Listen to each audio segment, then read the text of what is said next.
Hey everyone, my name is Mitch Dyer. With me, as always, is Brian Altano. What's up, Mitch? We're live at TGS, and we just got to play and touch and do all sorts of nasty things to the new Nintendo 3DS LL. That's the XL. I am so excited about this. I did not. This was like a legitimate surprise for me. I didn't know coming to Japan that the new Nintendo 3DS would be here. It's a mouthful. It is a lot, right? It's because they put new in front of it. Yeah, throws me off every time. And it's here, and we played it. It was a nice surprise. We tried it with Monster Hunter 4. Yes. And it's everything I was kind of worried about this system just kind of disappeared. And now I'm really excited about it. Now, keep in mind, I've bought every Nintendo hardware revision ever. Every one. From the Game Boy Pocket to Virtual Boy 2. the Game Boy Advance, the SP, the Game Boy Micro. I bought the Nintendo the DS, DSi, the DSi, the DS Lite, the Nintendo 3DS, the 3DS XL. And this one came along, and we saw it we heard about it the other day for the first time, and something really stuck out to me. There's a second analog stick on it. And we've had analog sticks on handhelds for a few years now. The 3DS has one. The PSP, the Vita has two in the traditional kind of sense. This one has this little nub at the top, and it looked like those weird old things you saw in the center of laptops. Just this uncomfortable, unwieldy stick. It was just in the way of like H and J or whatever. Yeah, and I said, there's no way this is gonna work. Yeah. And this, for the first time ever, I said, I'm not so excited about this new hardware revision. It just doesn't seem like a big step to me. Yeah. And we played it today. Man, were we wrong. Man! So not only did I really enjoy it, and you did too, I couldn't stop fussing with it. I just kept pushing my finger on it, and I think it's because it's located right above the action buttons, right above the X button. So your thumb's already there, and it's a weird place. Like on paper, you look at it, and you go, it's like it's way too high, man, and it looks like it's not even like that comfortable to use. Like I'm used to taking my finger off the buttons, going underneath to the second joystick, and this is right up there, and it feels really good. It just it's rubbery, it's soft. It's tiny. It doesn't move, which is what freaked me out. I thought it would like jitter or like, I don't know, you'd be able to knock it around a little bit. It doesn't move, and it's like, I don't understand. And it's surprising because you don't actually have to touch it that much to make anything happen. I was just kind of grazing my thumb over subtle, really subtle little baby nudges. Yeah, baby nudges.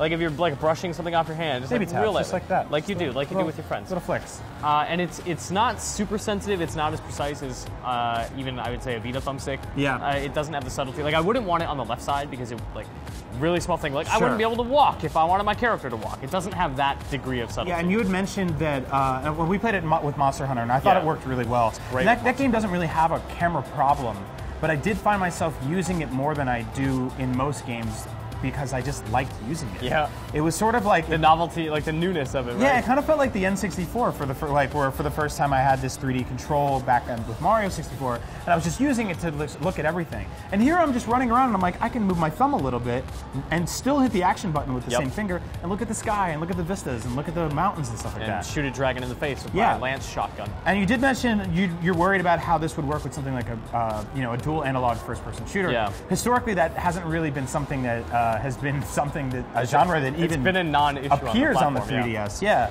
So I don't know, and who knows if Nintendo or any other developers are going to use this thing for something else kind of creative. Aside from just traditional camera control, I think there's some possibility to do something there. Yeah. But yeah, we'll see. Some other things to note, the unit itself, it's both a little heavier and a little slimmer. It's got sort of a rounded bevel on the edge, which feels nice. Yeah, it's like, you know, when you close your current 3DS XL, it's a little like, it's just bumpy. Yeah. And this seems to like be kind of flush on the front. Yeah, it feels good. The start and select and home buttons are no longer on this ugly rectangular strip at the base of the unit. They're now, the start and select buttons are broken out. They're little circles, they're clicky, they're wonderful, they feel well. The home button is now its own dedicated actual button that you can push and not an ugly space bar you have to click. The cart slot, the power button, and the stylus hole were all pushed to the stylus hole.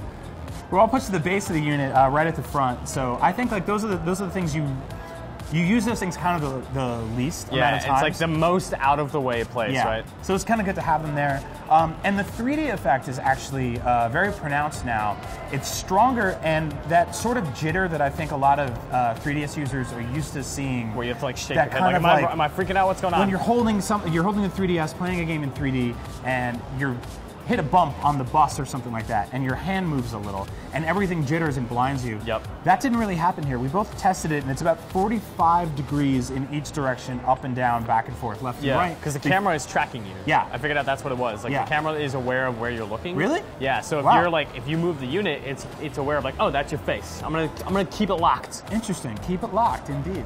So it was kind of cool to see something that didn't constantly break. It's interesting because you and I had mentioned earlier that you know, Sony is not really doing 3D games anymore. Yeah. There's the Oculus Rift and stuff like that, but Nintendo's sort of going, we have a new 3DS, we're doubling down on 3D, you're still going to want to play games in it, and I think that jitter that turned a lot of people off is not a worry. I played the entire demo. I never adjusted the 3DS. Yeah, me neither. It felt great. It's great.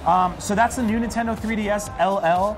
There's 2 versions of it coming out. They're both coming to Japan right now. We don't have an official release date or confirmation that it is coming to America or Europe, or pretty much anywhere but Japan. Yeah. There's 2 models. There's a smaller one that's around the size of the current small 3DSs, which has swappable faceplates, and the newer one, which is larger and has just a bigger screen. It feels like the 3DS XL you have now. So that's everything we've got from playing the new 3DS LL. It's out in October in Japan. We don't know if it's coming to the rest of the world anytime soon. But it has to. It's gotta. It has to. I will buy it. Yeah. Therefore, they will give it to me. For all things Nintendo and Tokyo Game Show, keep it locked right here to IGN.